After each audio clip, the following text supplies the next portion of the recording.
In the morning light, when the world awakes, I see your smile, and my heart just breaks for all the love you've given and all that we share. I promise you I'll always be there.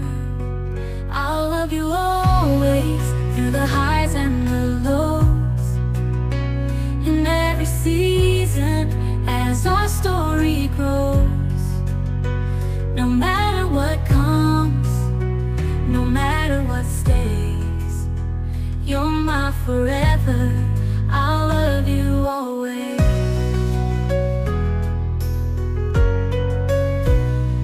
Through the trials of life and the dreams we chase, I find my courage in your warm embrace. With every step we take, together hand in hand, I'll be your rock, your biggest fan. I'll love you always, through the highs and the lows, in every season as our story grows. No matter what comes, no matter what stays, you're my forever. I'll love you always. When the stars fade away and the night grows cold, you'll find my love like a story told. In every chapter, in every line, my heart is yours, now and for all time. I'll love you always, through the highs and the lows, in every season as our story grows. No matter what comes, no matter what stays, you're my forever. I'll love you always.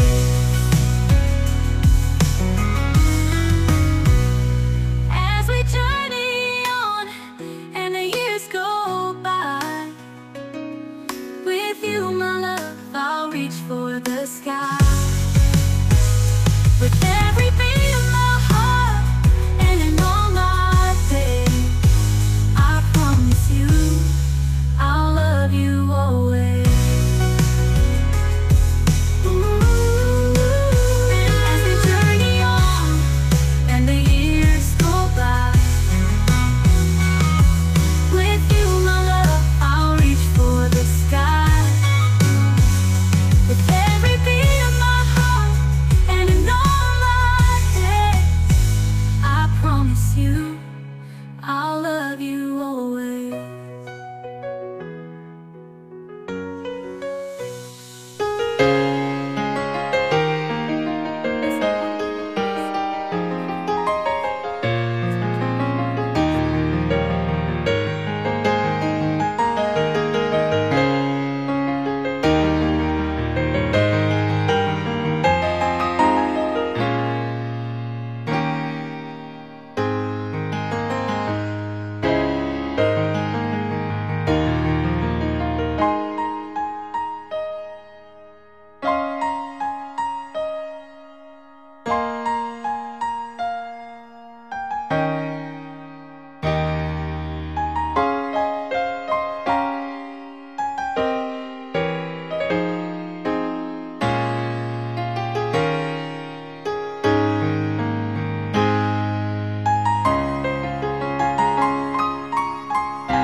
Mga isang pila ni Kristo, may buntag kaninyong tanan. Samantang sa ulog diining maong kaminyoon, ang kaminyoon sa kanunay usak ka malipayon nga hitabo o malipayon nga selebrasyon. Ugod sa may nakahatag og kalipay ini mong selebrasyon, kini tungod kay gisaulog kini nga puno sa gugma. Ug walay laing hinungdan, diin ang atong mga igsuon, Adonis ug Merinol,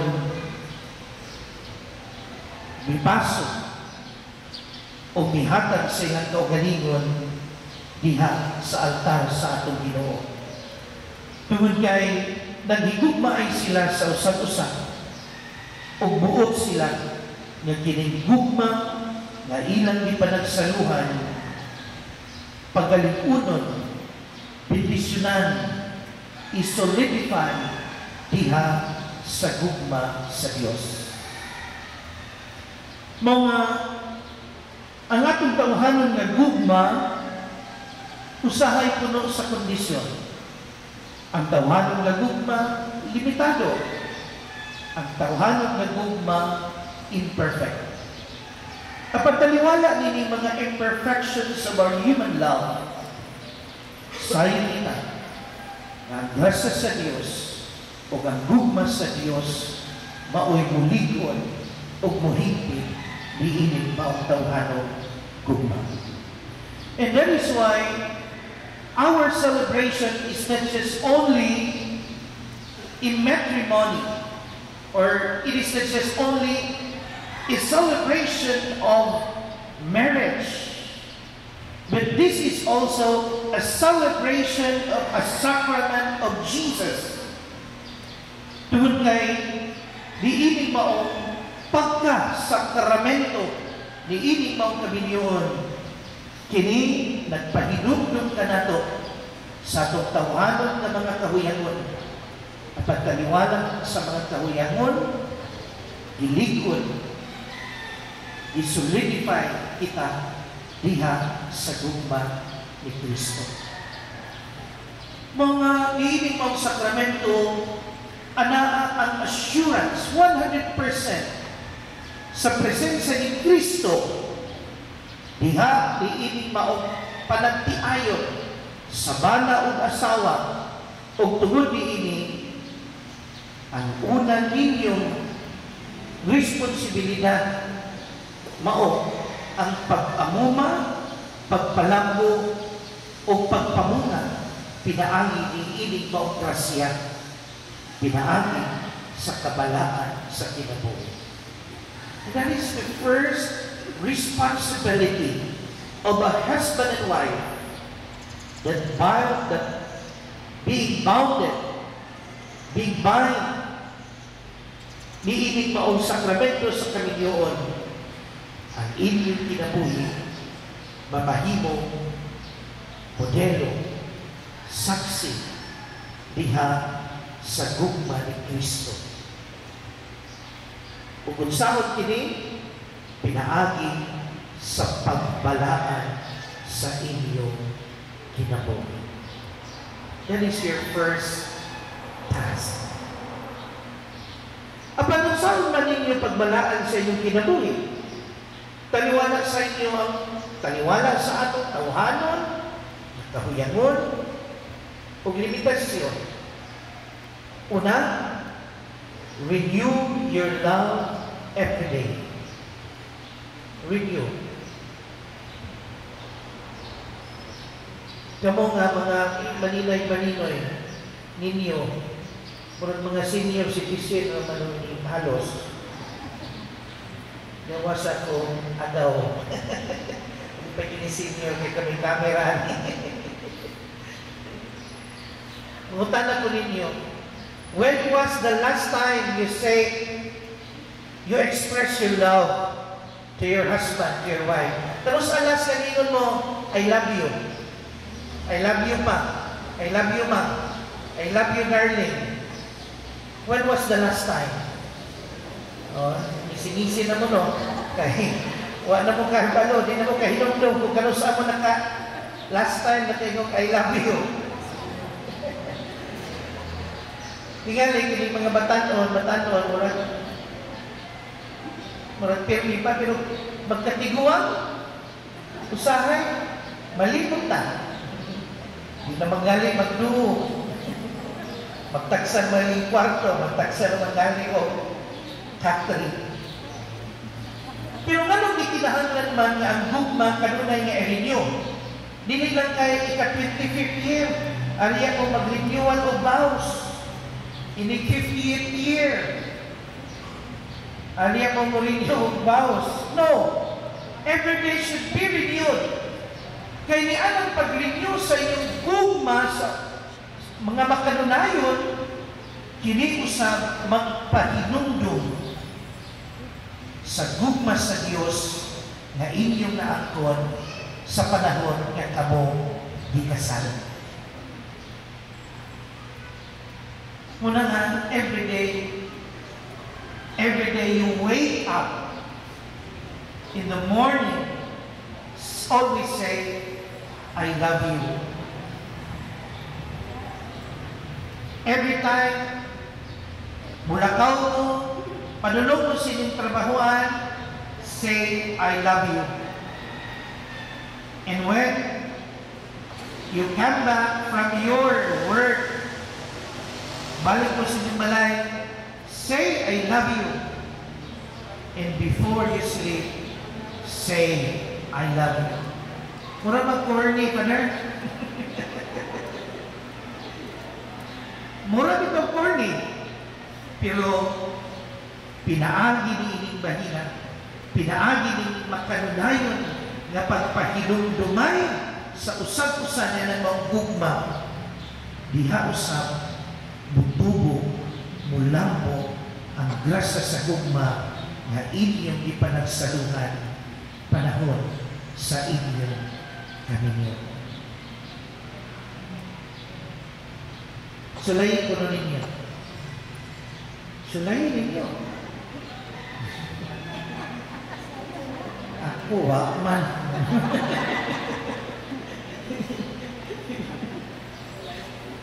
Ikaduha, always be forgiving. Always be forgiving.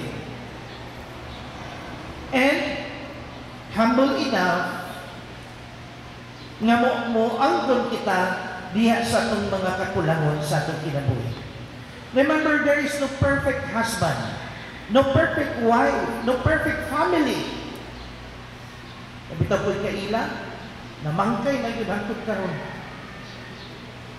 Kano sa magkamagninyo, ako pa dyan siya i-offeran, kung maminyo, gani ka, ako'y kasanin nyo. Free, libre, wak pag-ibayan. Minsan nga, I am praying for the perfect match. Perfect match sa man na Jollibee.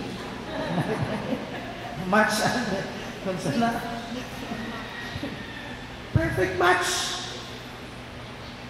Ikaw nga, pangita na lang diya sa internet o dating ko niya, naingalan perfect or perfecto. Harap nga, maminyo doon ka. Ito ka, wakot yun. Kay, she's waiting for a perfect match. Yung mahandog sa sulos kami yun, kadaghan isang mga preoccupation. Masibuwakan siya, masikulatahon siya. Kung guman pa nga mga preoccupation sa iya, kung galingon. Ikaw kung mauna yung mga panglantaw, di na yun ko, karabang dili na ko matingala kung di ko mabili. Because sometimes, we want that way. Perfect husband, perfect wife, perfect family. And in reality, there is none. Wala man. O, tungkol kayo natin na makita yung mga imperfections sa itong kinabuhi, then, we should always be forgiving towards our imperfections. At the same time, we should be always humble enough to accept our imperfections. Muna nga, ikaduha na makapanambok, makapatubo, diha sa inyong kinabuhi, sa kabalaan, mao ang makanunayon na pagpasayloan. Usahay ra ba? kini nga itong pasaylo, mingon mata, sige, kapasaylo pa ko nimo. Pero ikaduha, ayaw na una-una nga mapasaylo pa ko nimo. That is not Christian. When Peter asked Jesus, how many times will I forgive my brother, my sister? 7 times? According to the law of Moses? But Jesus said, no, Peter. Not 7 times, but 70 times. 70 times 7. 459. Sige, mag-ihip.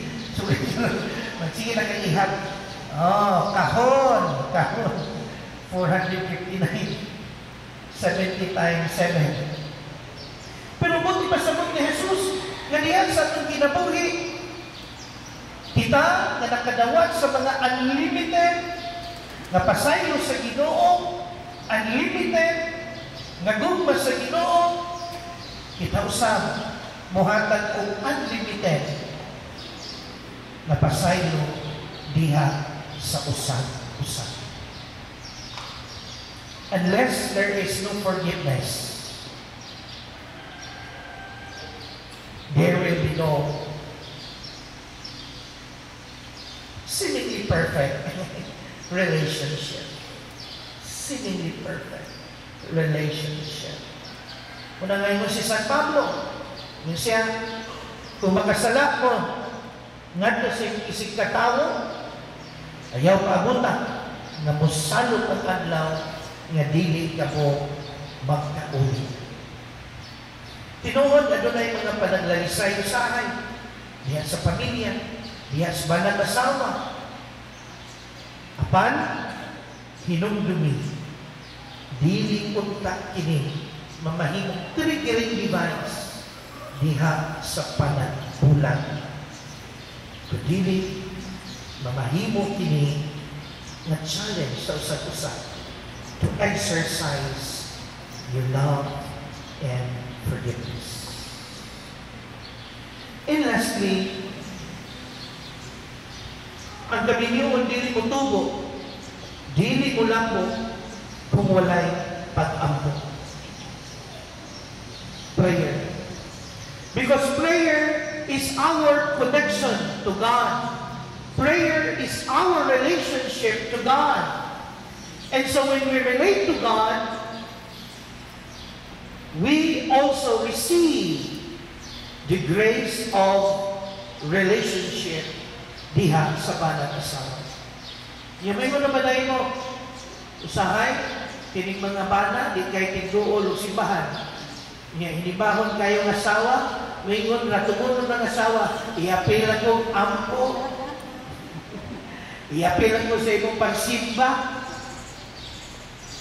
Yan, napag-reverse, igora ihatod sa bana, dito simbahan, ihatod sa motor, abali din, alam mo gipon mo na, o musimba. But no, you pray together. Nag-ampo ba ni Pader? Nag-ampo siya, nag-ampo po ko. But that is not enough. Pray together. Pray the rosary together. Go to Mass together. Eat together.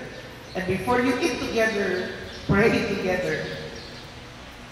Good sa ginoo ni Father Patrick Payton, the family that prays together stays forever. It's impossible for a relationship to grow without prayer. Tungod kay ang atong source, mao ang Dios. Walay lain kita nga kadangpan sa atong kinabuhi.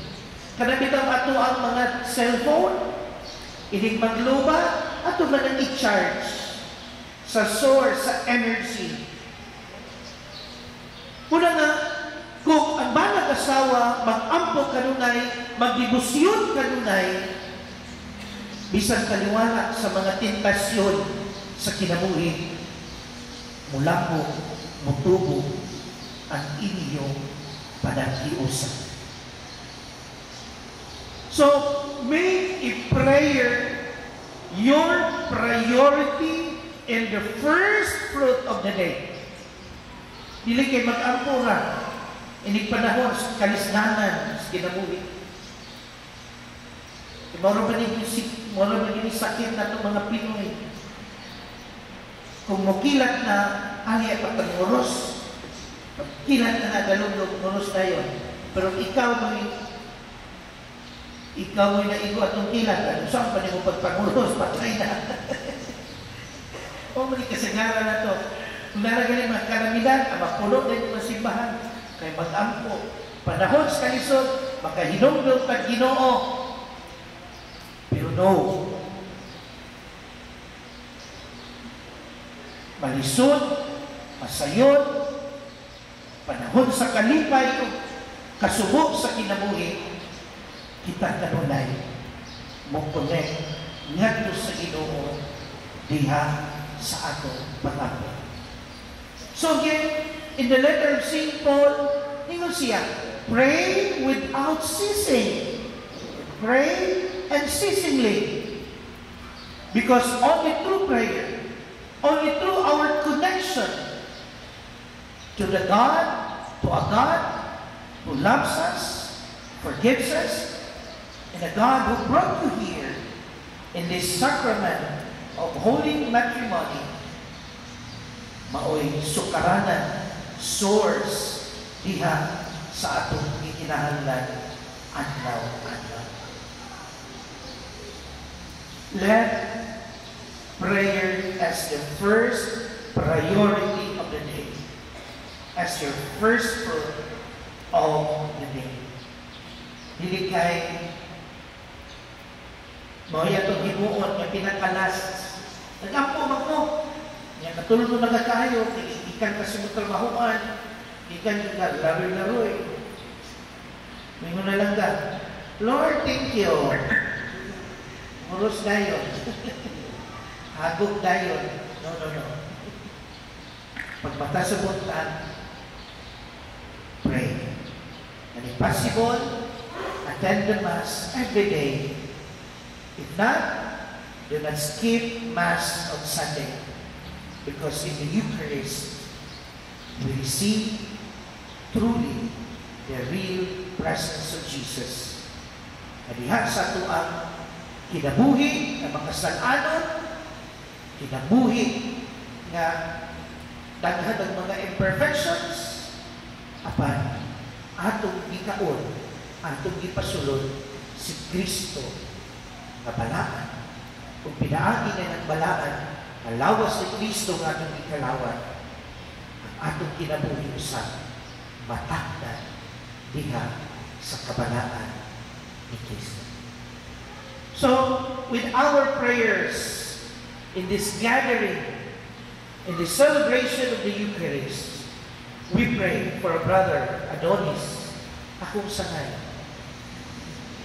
and Marino, na diha sila ang kaugalingon, diha silang kinabuhi, o sa gugma nga ilang ipanagsaluhan karon, o gipanumpaan at ubangan sa Diyos, utumo, lambo, o magdala ini sa kabalaan silang kinabuhi, isip, bana, o asawa. Ubasin po di ay, uban sa mga anak na ihatag ka ninyo sa Ginoo. Katawa uloy sila. Ayaw kawalan paglaon. Si Santa Isabel bitaw, nanganak man ni Juan, 100 na edad. There is no impossible with the Lord. Amen.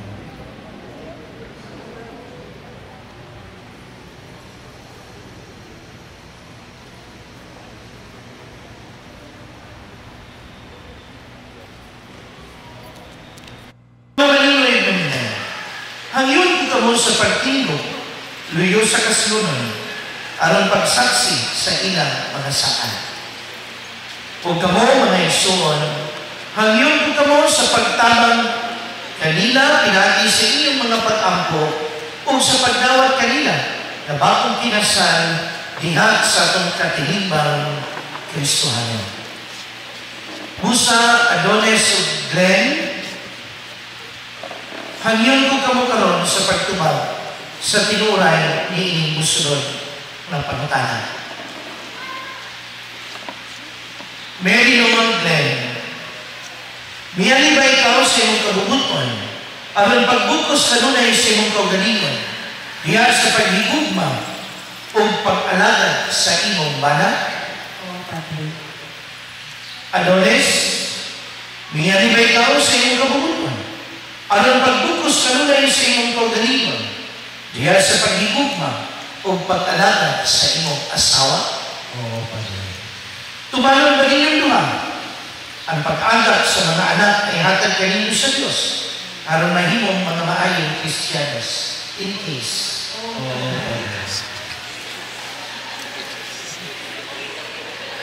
Adonis o Mary Norman, sa lipot kamo nga magninyo, pagkulitay kamo sa inyong tuong kamo, o ipahayag ang inyong tuyo at tubangan sa Diyos o sa inyong simbahan.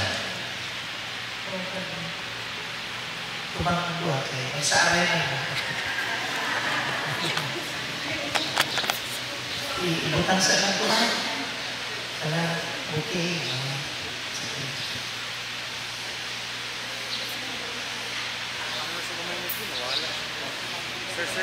Mary Norman, kini si Adonis, nga niya karon dinhi.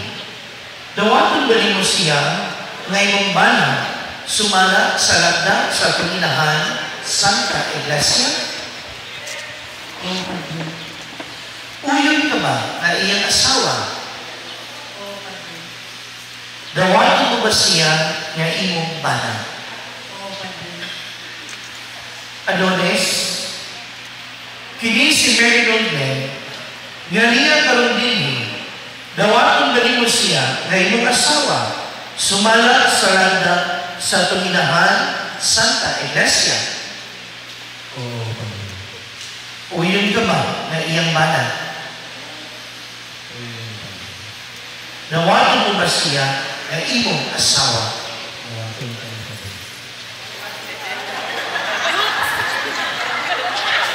Palihog sabat ka mong duha. Itunggot Ginoo nga kami magkahiusan sa kasing-kasing una-una sugan karong adlaw bisan unsay mahitabo maayo o dautan sa kahamugaway o kapipos sa sakit o sa maayong paglawas hangtod ang kamatayon o bulag kanawa. O ako sa gahon sa simbahan, sinagsihan sa tanan nga niya karon dinhi, nagalikod o nanalangin sa buklo sa kabiluan nga inyong karon gihimo, sa ngalan sa Ama, sa Anak o sa Espiritu Santo. Amen. Amahan na ito ay pananalangin ako mga babahin inyong mga anak, si Adonis, Mary, himo ang mga sa magsundo ni si mga sisi.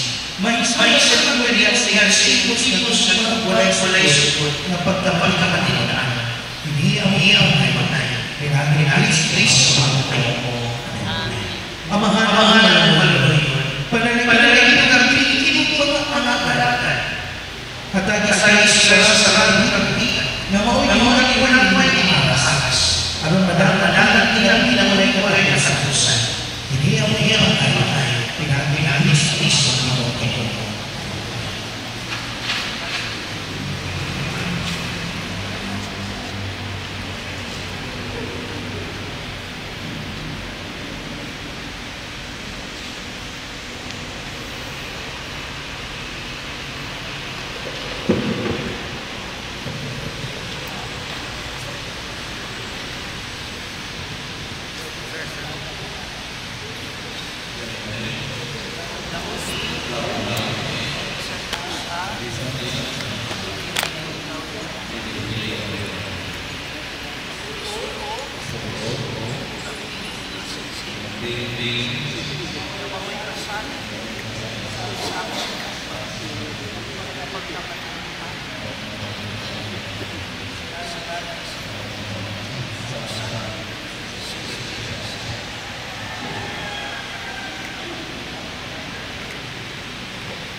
Panginoon, isang kanusa, isang kanasa, dili ikaw talika. dili ko ikaw talika. Ito yan sa kanino, Itugan ko kanino, hindi pa na aras, hindi mga na aras, maoy kumain. mga ay Sa kumain aming pagdalaga, sa aking pagdalaga, pagkukuma, paghilig mo, pagpuno, o pag-uno, alang sa kakain. ayon sa iyong kain, Sa ngalan sa sa ngalan mga sa sa Ama, mahusan, o sa Anak, sa Espiritu o sa Santo. Espiritu Santo. Amen. Against aking nawakan.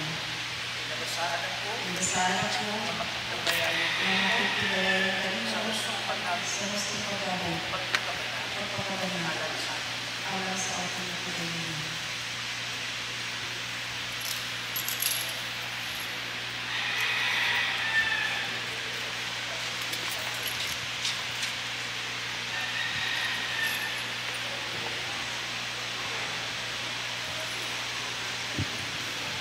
Minahal iyamot, Adonis o Marilyn M. Ako nagatugyan kanino ni Biblia, di nahisulat ang mga pulong sa kinabuhi. Himo ang kinininyo nagiya o sukaranan sa inyong kinabuhi ninyo. Sukat karon hangtod sa kantulan. Amen.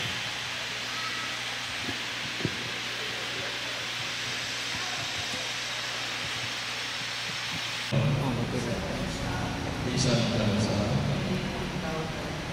dili ko ikaw talika.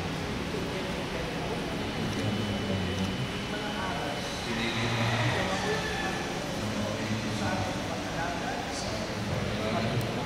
paghilig mo, alang sa iyong kain, sa ngalan sa Ama, o sa Anak, o sa Espiritu Santo. Amen. Against aking nawakan. Pinabasaan ako, na nakikilalayan ka rin sa gusto paggabi, pagpapagaling, alang sa aking paggaling.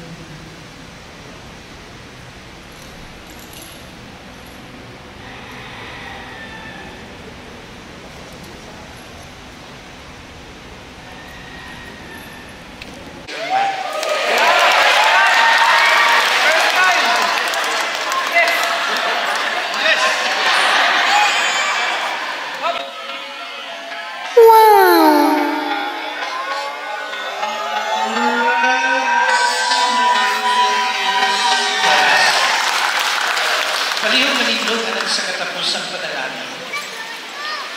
Ang Ginoo manaaw kaninyo.